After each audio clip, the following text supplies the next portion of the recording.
যেই ছাত্রদল, যেই শিবির, যে বৈষম্য বিরোধী ছাত্র আন্দোলন, সাধারণ শিক্ষার্থীরা 24-এ একসাথে লড়াই করেছে, সেই কুয়েটে সাধারণ শিক্ষার্থীরা ছাত্র রাজনীতিকে নিষিদ্ধ করতে চাইছে। যে বাংলাদেশে রাজনৈতিক ছাত্র সংগঠন ক্যাম্পাসে নিষিদ্ধ করে দেওয়া দরকার। জন্য আমি ব্যক্তিগতভাবে এই মত দিয়েছি যে রাজনৈতিক দলীয় যারা লেজুর বৃত্তির ছাত্র সংগঠন আছে তারা কেউ কলেজ বিশ্ববিদ্যালয়ে ফাংশন করতে পারবে না। বাংলাদেশে গত 7-8 বছরে যত বড় বড় আন্দোলন হয়েছে কোনোটা রাজনৈতিক দলের ব্যানারে সফল হয় নাই।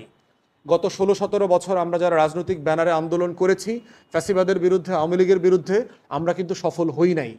সফল হয়েছে কোটা বিরোধী আন্দোলন, তারা সাধারণ শিক্ষার্থীদের ব্যানারে করেছে, কোনো রাজনৈতিক ছাত্র সংগঠনের ব্যানারে করে নাই। সফল হয়েছে নিরাপদ সড়ক চাই আন্দোলন, সারা বাংলাদেশের ছাত্র সমাজ একসাথে রাস্তায় নেমে এসেছিল। সফল হয়েছে ভ্যাট বিরোধী, প্রাইভেট বিশ্ববিদ্যালয়ে যে ভ্যাট আরোপ করা হয়েছিল সেই আন্দোলন, সেটাও কোনো ছাত্র সংগঠন নেতৃত্বে হয় নাই। সর্বশেষ সফল হয়েছে 24-এর গণ অভ্যুত্থান, বাংলাদেশের কোনো রাজনৈতিক দলের মূল দলের নেতৃত্বেও হয় নাই, ছাত্র সংগঠনের ব্যানারেও হয় নাই। অতএব এই যে রাজনীতির বোঝাপড়ায় যে পরিবর্তন হয়ে গেছে, বাংলাদেশের রাজনৈতিক দল, ছাত্র সংগঠন এবং নাগরিক সমাজকে, অংশীজনকে সেটা মাথায় রাখতে হবে। সেটা বিবেচনাতেই হচ্ছে আগামী দিনের গণ অভ্যুত্থান পরবর্তী নতুন রাজনৈতিক বন্দোবস্ত, সেটাই হচ্ছে বাংলাদেশ 2। ফ্যাসিবাদ বিরোধী আন্দোলনে যারা সবচেয়ে বেশি ভালো অবদান রেখেছে গত 16 বছর 17 বছর এবং নির্যাতনের শিকার হয়েছে, তার ভিতরে সবচেয়ে বড় দুইটা ফোর্স হচ্ছে ছাত্রদল, বিএনপির ছাত্র সংগঠন এবং ছাত্র শিবির, জামাতের ছাত্র সংগঠন।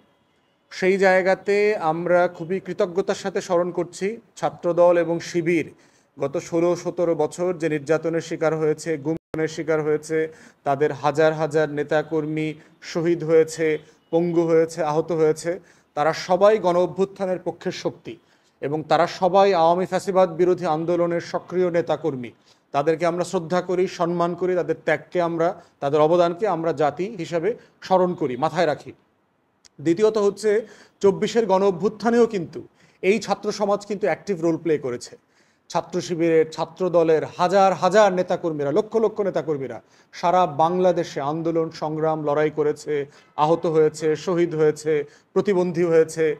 শিবিরের কয়েকশো ছেলেপেলে শহীদ হয়েছে বলে আমরা শুনেছি, ছাত্র দলেরও শতাধিক ছেলেপেলে নাকি সারা দেশে শহীদ হয়েছে। অতএব এই অবদানের জায়গাটা কোনোভাবে আমাদের ছোট করে দেখবার সুযোগ নাই গত 16-17 বছর এবং 24-এ। কিন্তু একই সময়ে আমরা গত কয়েক মাস ধরে যেটা দেখতে পাচ্ছি যে ছাত্রদল, শিবির এবং মোটা দাগে বড় বড় রাজনৈতিক দলগুলো একে অপরের বিরুদ্ধে কথা বলছে। রাজনৈতিক দল একে অপরের বিরুদ্ধে কথা বলাটা আসলে খুব বড় সমস্যা না, সংকট না। কারণ রাজনৈতিক দলের সবার মধ্যে একটা মানে ন্যূনতম গণতান্ত্রিক যে প্রতিদ্বন্দ্বিতা থাকা দরকার সেটা থাকতে হবে। বিএনপি জামাতের পলিসিতে সমালোচনা করবে, জামাত বিএনপির বিরুদ্ধে কথা বলবে পলিসি ইস্যুতে, কিন্তু মোটা দাগে যেন আমরা এক জায়গায় থাকি, এই জায়গাটা হচ্ছে আমাদের আকাঙ্ক্ষার ব্যাপার জাতি হিসেবে। যে ফ্যাসিবাদ বিরোধী লড়াইতে যারা ছিলেন তারা আমাদের স্বাধীনতার প্রশ্নে একমত থাকবেন, আমাদের সার্বভৌমত্বের প্রশ্নে একমত থাকবেন, আমাদের আত্মমর্যাদার প্রশ্নে একমত থাকবেন, আমাদের জাতীয় স্বার্থের প্রশ্নে একমত থাকবেন। আওয়ামী লীগ, জাতীয় পার্টি এবং 14 দলীয় যে ল্যাসপেন্সার, দিল্লির গোলাম, তাদের বিচার এবং তাদেরকে রাজনীতিতে অংশগ্রহণ এবং নির্বাচন প্রশ্নে তারা একমত থাকবেন। বাংলাদেশে দিল্লির দাসত্ব কায়েম হবার কোনো সম্ভাবনা যেন তৈরি না হয় সেখানে তারা একমত থাকবেন। বাংলাদেশের পররাষ্ট্রনীতি এবং প্রতিরক্ষা নীতিতে তারা একমত থাকবেন। এই মোটা দাগে একমত থাকার বাইরে আমরা দেখতে চাই যে বাংলাদেশের প্রত্যেকটা রাজনৈতিক দল এবং ছাত্র সংগঠন গণতান্ত্রিক মূল্যবোধের চর্চা করবেন এবং সেই জায়গাতে যা যা করা দরকার, আরেকজনের মতামতকে সম্মান করা দরকার, আরেকজনকে স্পেস দেওয়া, আরেকজনকে মিছিল মিটিং করবার অধিকারকে স্বীকার করা এবং দ্বিমত করলেই মারধরে, সংঘর্ষে, ভায়োলেন্সে চলে যাওয়াটা কোনোভাবে কাম্য না, গ্রহণযোগ্য না।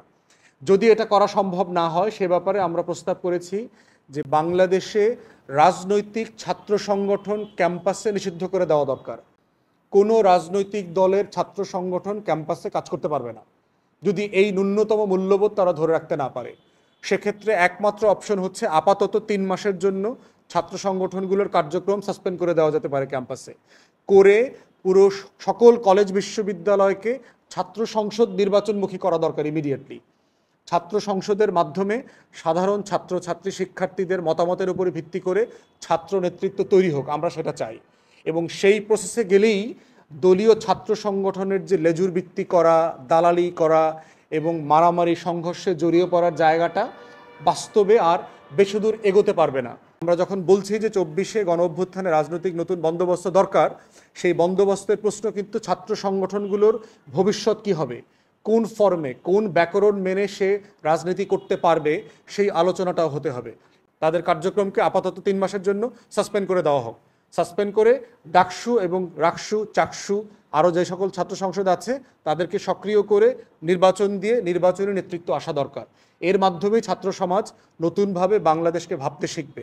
কারণ ইতিমধ্যে আমরা দেখেছি বাংলাদেশের ছাত্র রাজনৈতিক সংগঠনগুলো অপ্রাসঙ্গিক হয়ে গেছে।